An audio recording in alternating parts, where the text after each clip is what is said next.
Hey, welcome back to the Improvement Channel. Today we are going to be taking this 8-foot long, 6-foot tall, flat top wrought iron fence panel and turning it into a gate.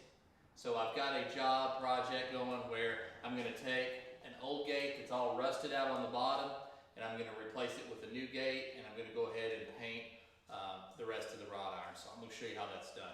But first off, we're going to just start off, make this into the gate, and do all the prep work we can here in the garage today while it's raining, so that when the weather breaks tomorrow, we can jump right in and get started and get this knocked out quick. Let's get started. So I have our panel here on some sawhorses. I do not have a welding table, unfortunately, but that's on my list of things to get soon. But I have this up here where I can cut it off without having to get down on the floor, and I'm going to make this 42 inches overall. I've got some real handy pieces right here I want to show you. So really the only difference between a panel and a gate is you have some pieces just like on the top and bottom you have going on the sides. So the fence company I buy these panels from, I can pick up this piece right here and they go ahead and weld a piece on here. So the idea with this is you could slide this right into your top and bottom tube and put a screw through it and be done. I'm going to clean off this powder coat and clean off the edge here, and I'm going to weld it in, but it just gives me much more surface to weld to instead of just trying to weld this tube to this tube. Because this is kind of thin wall and you can very easily burn through it. This helps a bunch.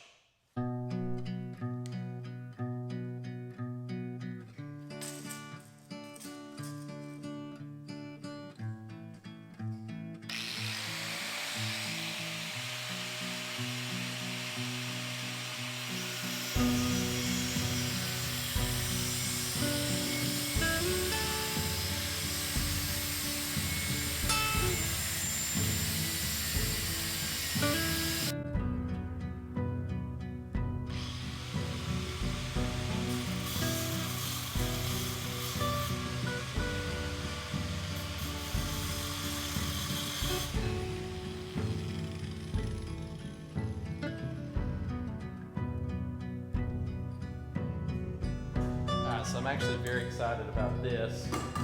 I bought a Diablo sanding disc. Oh, is that screw on? So anyway, I bought a Diablo sanding disc. I see everybody on YouTube using these, and I want to give them a try.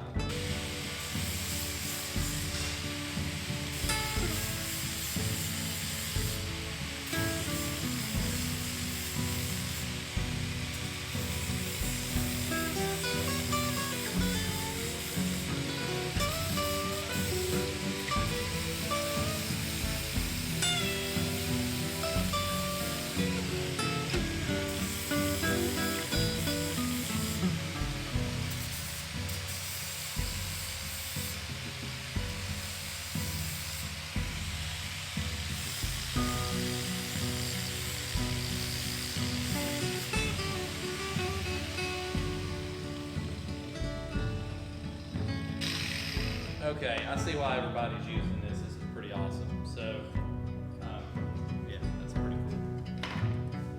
That's an 80 grit there, and it runs a lot smoother than a grinding wheel. A lot softer on the metal. A lot easier to use.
So I went out today and got some measurements on the gate that I'm building, the gate currently. So I'm going to be putting this piece right here, and the other side of this piece comes in the kit. So this other side of the piece gets welded over here on the post, and then they hook up. So this works off of gravity. So latches. This latch is already there on the post, so I'm not going to bring my welder out to weld this on. I'm going to work with the one that's there. So I just have to put this in the precise spot. So I've taken the measurement and I'm going to put it right there. So get that clamped up and get welded.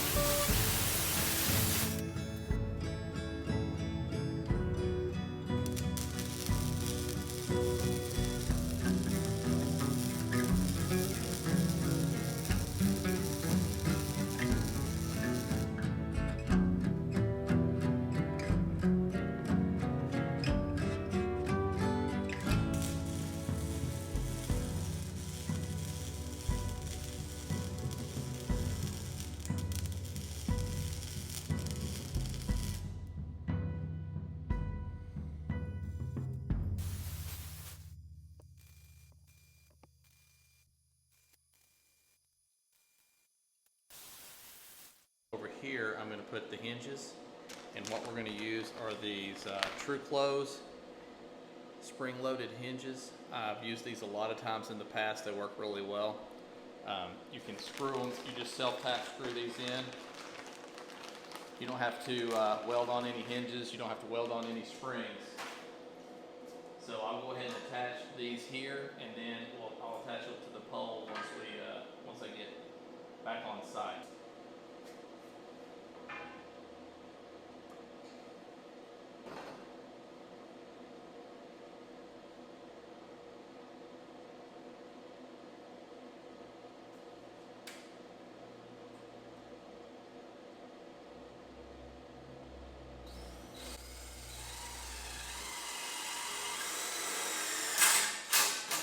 Now you may be looking at this thinking, well, couldn't you just come up with a screwdriver or a drill and unscrew these? There are actually screw holes that go in here as well, so you've got to actually have the gate unlocked and open to completely unscrew these hinges.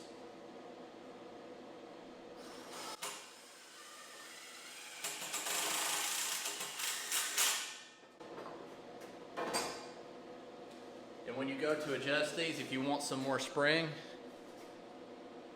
I don't know if you can see the slot here, but there's a slot here. You'll take and actually push that down with the screwdriver and turn it and then release it, and it'll lock into place. So you can adjust how much spring is on these.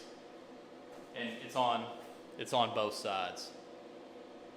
This is where you can see it. It's on both sides.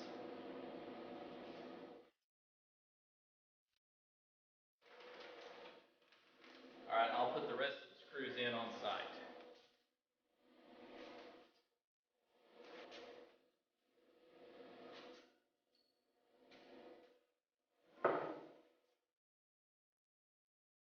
Now I'm just flipping it over so we can finish out the welds on the other side.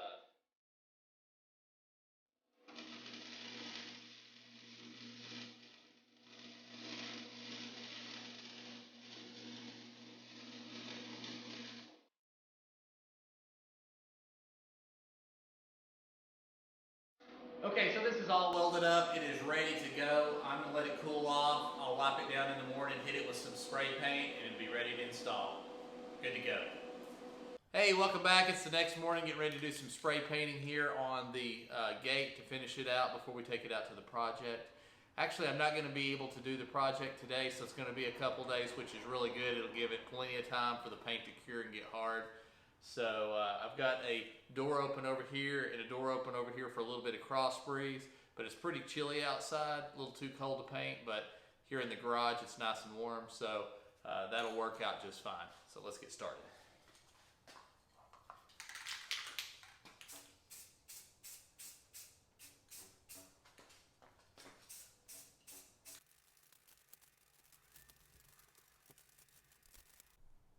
Just want to get you close up to see what the finished product look like, where you take a flat disc and make this flat and then you paint it down. It really looks good.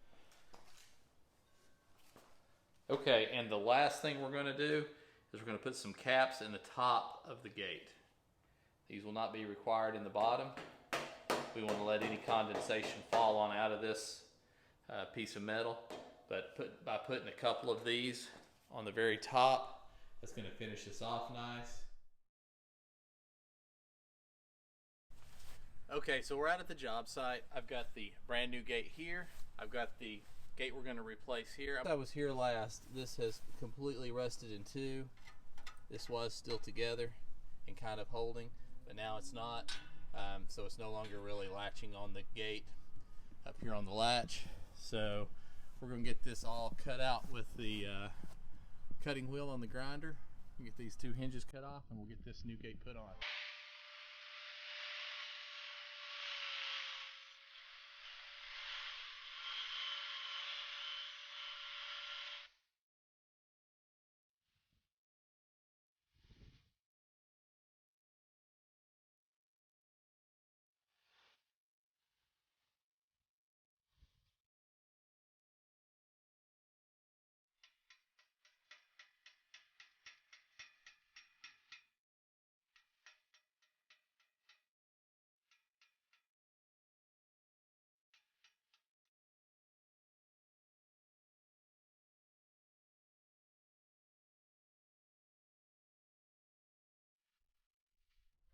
Okay, hopefully you can see here I was careful to not take off any extra metal off the post. I took it all off the hinge and the weld, so I've got a little bit sticking up here and I got a little rusty spot under the hinge.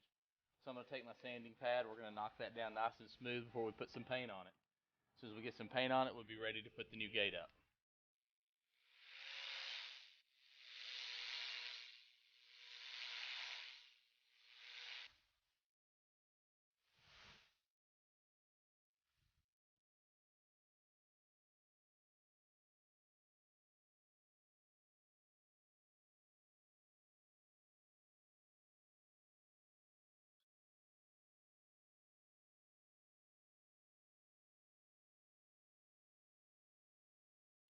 We have the surface prepped now, using a Rust-Oleum gloss and a Rust-Oleum gloss spray. So I'll be using a combination of both of these two items on the fence today, and I'll show you how to do the entire thing. But first, let's get this sprayed up so that the gate's ready. Okay, this has been shaken well. I'll go ahead and put some paint on this.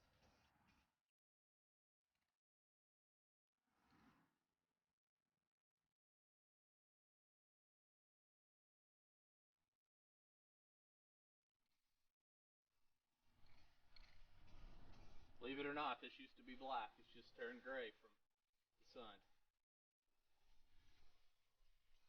And that'll happen over 15 years or so.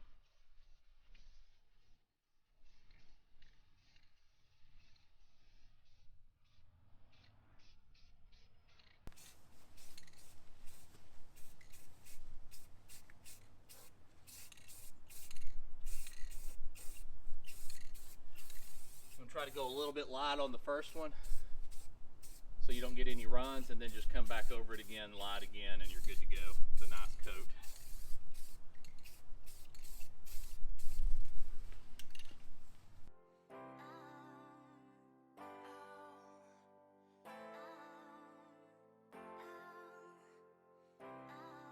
You can see here the previous homeowner had left some, got in a hurry. They were trying to get the house sold. The HOA, apparently, from what I learned from the homeowner, was HOA was making them paint this fence because it was so gray, and they even got it way over here on this windowsill. I won't bother to show you that, but you can see right here on the house where they've gotten paint all the way down it. So to avoid that, you take an old box from Sears Roebuck, if you're from 1980, and if not, you grab you an Amazon box or whatever you've got on hand, and you slide it back here behind it. If you can get it behind it. Oh, come on, get behind there. It's going to get behind there. I have faith in it. Alright, you don't want to get behind there, so what we're going to do, instead of doubling it, we're going to single it up. probably work even better anyway. Alright, now we can spray paint this without the worry of getting it all over the house. Now I am going to go ahead and do this entire ticket with the spray paint, because the other method that I'm going to show you is just going to be too hard.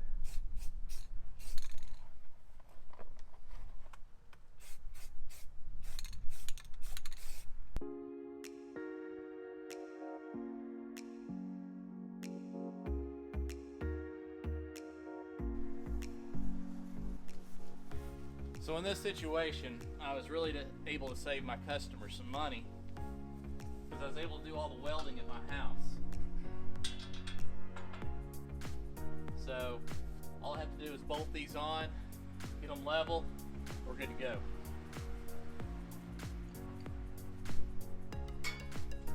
So as you can see, I've got us in our latch over here, like we want to be.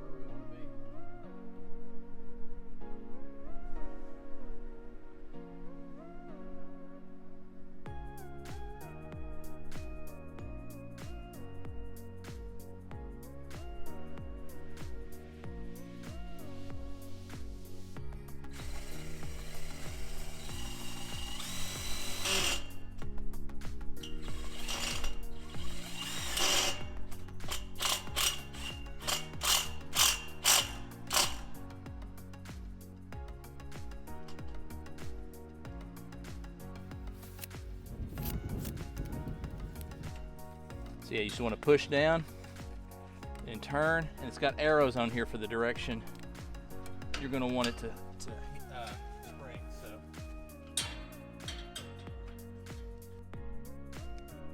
So one thing I mentioned when I was doing the fab on the gate back at my home was about the security of these hinges, and why couldn't somebody just come up with a drill and unscrew those? Well, these are the screws that you put in that's inside the hinge. And when the gate's closed and locked, when the gate's closed at all, there's no access to this. So when it's locked, there are no getting to these screws. So you could remove 4 screws, but you wouldn't get the hinge off of the gate that way.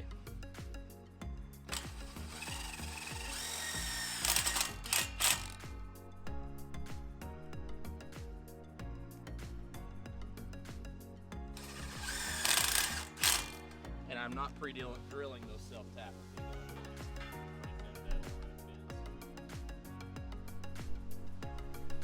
Okay, hinges are set, everything is complete. I want to show you this. This is what I like about these hinges, and this is what I like about how I have them set. There is no accidentally leaving this thing unlatched. Even if somebody is careful behind them to hold it away, you can hold it right before you get to it, let it go, and it still will latch. Alright, to me that's perfect. One more thing I wanted to show you on these hinges that are really cool is the screws get covered up by this trim piece.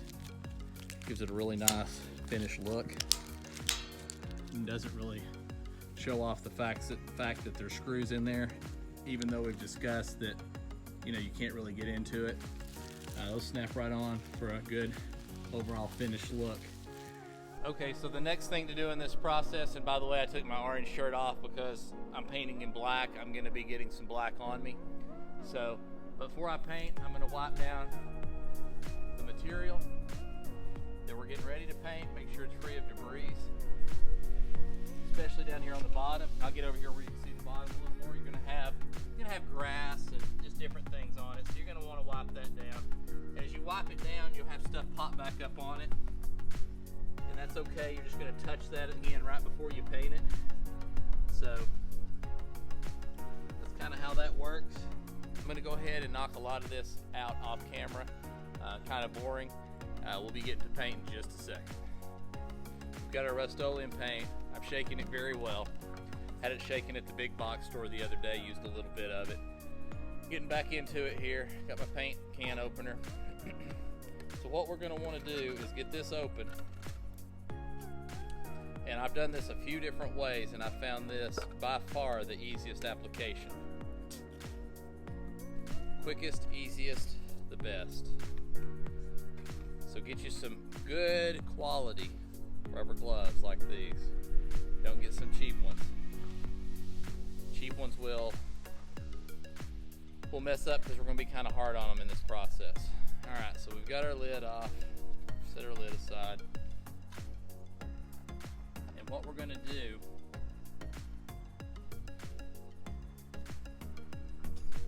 is we're going to put this sock right over my glove. Now, what I like to do is use an ankle sock, to be specific, so that I don't have too much sock here. I'm going to roll this up a little bit. So what I'm going to be doing is I'm going to use this like a mitten. I'm going to dip my hand down in the paint, get it where it's not dripping all over the place, and then I'm going to rub it onto the fence. It's going to allow me to get everywhere I need to be quickly. So that's the process. I'll show it to you here. Actually, what I like to do, and then I go ahead and put a glove on the other hand because you'll get this hand into something. And this stuff will come off rather easy with some paint thinner or acetone, but it pretty much takes paint thinner or acetone. So I'm gonna wipe this off here. As you can see, I got some paint on my hand. I like to rub it in. Works real good between your pointer finger and your thumb, but any of the fingers will work fine. So here we go. Try not to kick your paint can over. Now, the neighbor on the other side painted their fence in preparation for me to come to paint. So it looks like they've done a pretty good job on both sides. When I'm painting this, I don't worry about the other side. I'm worried about my customer's side. Without going on the other people's property, there's really no good way to know how good a job you did. Now, you probably can't see it too good from this camera angle, but this bar is right close to the post. This is going to be a spot you're going to grab your spray paint and you're going to touch up both of those. But I like to come back last and do that. So I'm going to move out here a little bit so you can see it. What you're going to want to do is when you go down these pieces, I'm getting ready to put this in a fast motion for you guys. When you want to go down these, you're going to want to do something like this. I like to turn it over, go down almost to the bottom. Now, my customer did me a favor and went through and trimmed real good so I could do a better job for him. So I don't have a lot of grass. I don't have really any grass sticking up on the bottom rail here. But what you're going to not want to do, you do not want to take this glove and stick it all the way down to where you're getting dead grass on it. Then dead grass is going to stick to this product, to your fence. It's not going to look that good. So you just want to go down where you're going to avoid catching any of that kind of stuff, any grass anywhere. And then you're going to kind of clean as you go, or you clean the whole thing ahead of time. And you're going to go along the bottom and spray. And there's some techniques I'll show you in detail on that. But let's go into some fast motion and watch me get down this line.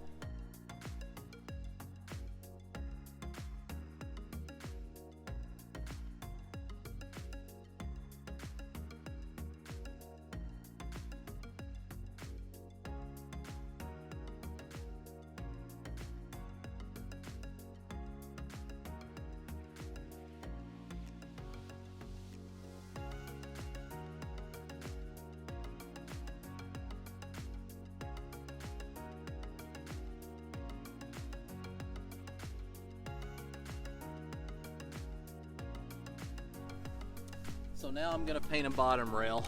With the bottom rails, you've got the grass to contend with.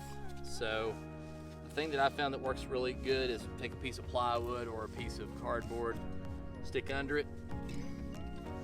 I get down here and get the backside under that post real close to the grass. If I get a little bit on the grass, I'm not gonna worry about that. It's gonna grow, get weed eated, it'll go away. So what I wanna do is I wanna spray like so. So what I'm doing is I'm catching the back sides of these pickets. Then I wanna hit it the other direction. That way I get a real thick coat. And I'm hitting the other side. So now when I'm coming down with the sock and coming down through here, I've got everything covered. So I'm finished. So I just take it and move it down. And this on this side right here, I can't access the neighbor's side, so we'll just be painting the one side. So as I move through here, the bottom rail is complete.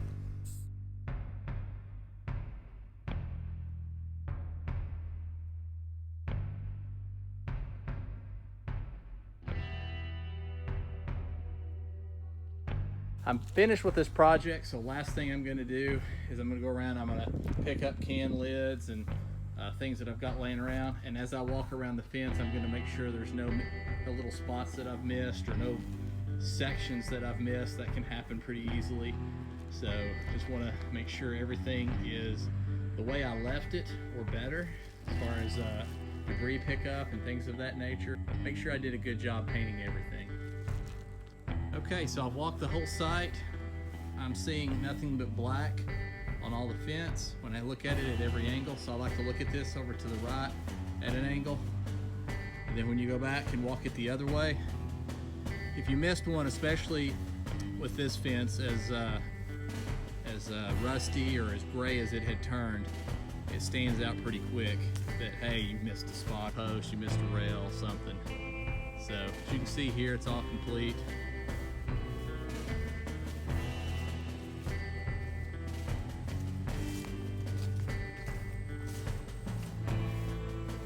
Project for today. This took me most of the day, but if I'd had to weld the gate on site, it would have taken longer, and I'd say I would not have got it completed today. So great time to take a moment to like, subscribe, share this with somebody that might have a wrought iron fence. They may want to tackle this for themselves. Appreciate your views. Keep on watching. Till next time from the Improvement Channel. Thank you.